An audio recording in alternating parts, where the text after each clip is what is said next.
What if the app on your phone isn't just failing to find you love, but is actively engineered to breed your genetic line out of existence? We are going to prove that modern dating apps are not businesses. They are a military-grade psyop designed to atomize the population, shatter the nuclear family, and create a docile, lonely slave class.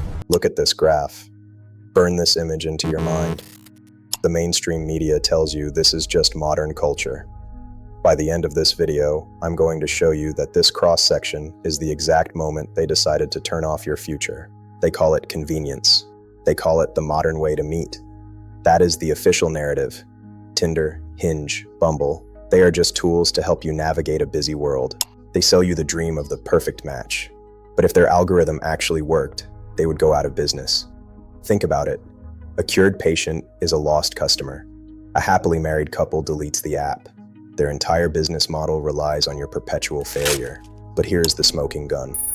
For years, Tinder denied it, but insiders revealed the existence of the Elo Score. Just like a video game ranking system, you aren't a person to them, you are a data point ranked by desirability.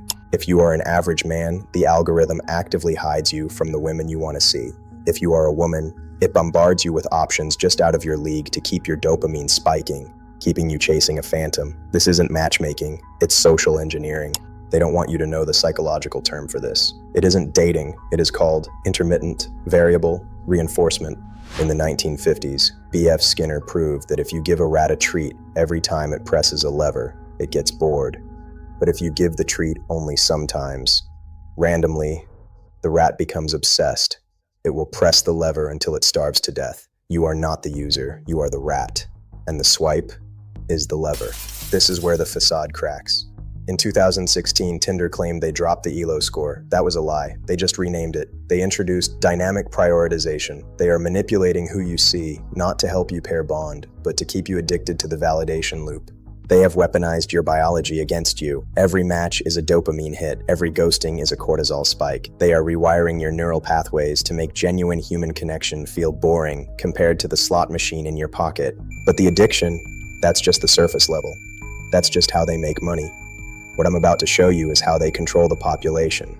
What I'm about to show you ties this app directly to the terrifying Universe 25 experiments of the 1960s. You won't believe the connections. They are replicating a rodent apocalypse, and we are the test subjects. Before we descend into the deep state of data, hit the like button if you think the news lies to you every day.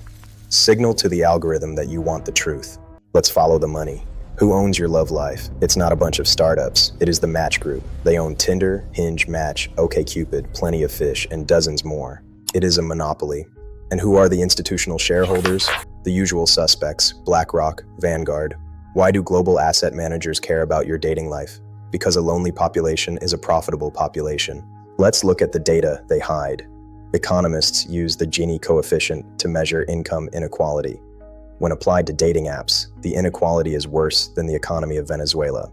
Data from Quartz and Medium analyses suggests that the bottom 80% of men are competing for the bottom 22% of women. The top 78% of women are exclusively chasing the top 20% of men. This isn't evolution.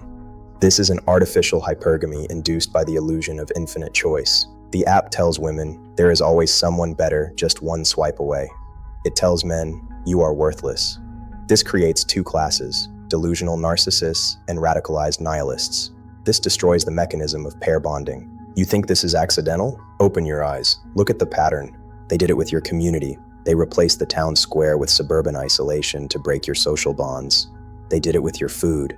They replaced natural fats with seed oils and corn syrup to break your metabolic health. And now, they are doing it with your bloodline. They are replacing courtship with algorithmic gambling to break your genetic future. The thread tying them all together is atomization. If you are married, happy, and part of a strong community, you don't need their pills, you don't need their escapism, and you are harder to control. In John Calhoun's Universe 25 experiment, when the mice were given everything but crowded together with no struggle, they stopped breeding. They became obsessed with grooming. They became antisocial. They called them the beautiful ones. Look at Instagram. Look at Tinder. We are creating a generation of beautiful ones. Obsessed with self-image, incapable of social connection, and destined for extinction. The birth rates in every highly Tinderized country are collapsing.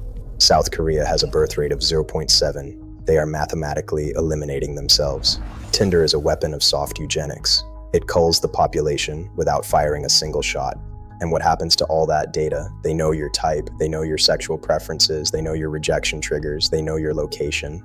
In 2020, it was revealed that dating apps were sharing user data with ad tech companies, which in turn sell data to government contractors. Your deepest intimacies are being harvested to train the AI that will replace you.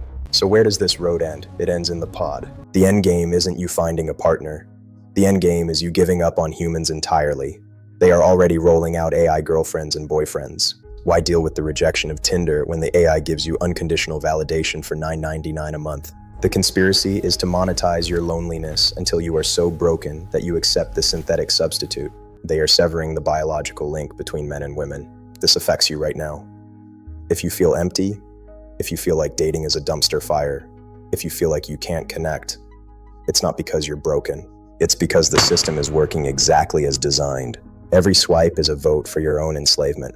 Every time you engage with the gamification of intimacy, you are feeding the beast that eats your future. Remember this graph I showed you at the start?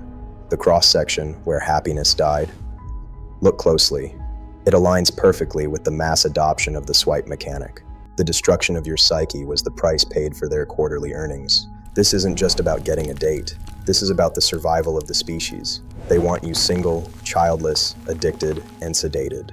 Tinder is not a tool. It is a weapon aimed at the heart of human connection. The only way to win this game is not to play. Delete the app. Reject the algorithm. Go outside and face the terrifying, beautiful reality of rejection and connection in the real world. Join the resistance. Subscribe to this channel if you want to see how deep the rabbit hole really goes. Share this video with the one friend who is still trapped in the swipe cycle. Wake them up.